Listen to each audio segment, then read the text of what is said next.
नमस्कार जय जगन्नाथ मु ममता स्वागत करुच्ची मोर आउ गोटे नुआ मिनी ब्लॉग को।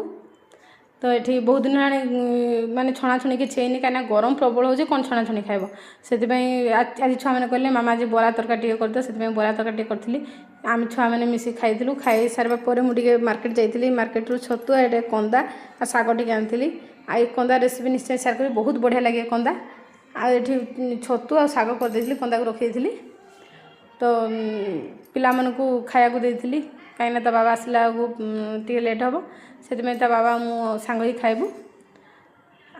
तो ये ता बाबा आसला पर आम सांग ही दिजना खाइलु खाई देकी शोलु टे समय जिते गरम हो कौन कर शोई पड़ू। तो सान पु कहला पॉपकॉर्न टे करदे बाबा उठले सांग ही खाइबू। तो ये संध्यारे पॉपकॉर्न टे करदे से छुआ मैंने ता बाबा मिसिकी सांग ही खाई खाई सारे बापा फिर गाड़ी नहीं जी कहीं होगला प्राय 5:30 6टा होगला बाबा गाड़ी नहीं जी पुणी। तो ये संध्यारे मिठा टे खाया इच्छा है से जिलापी टे करदे।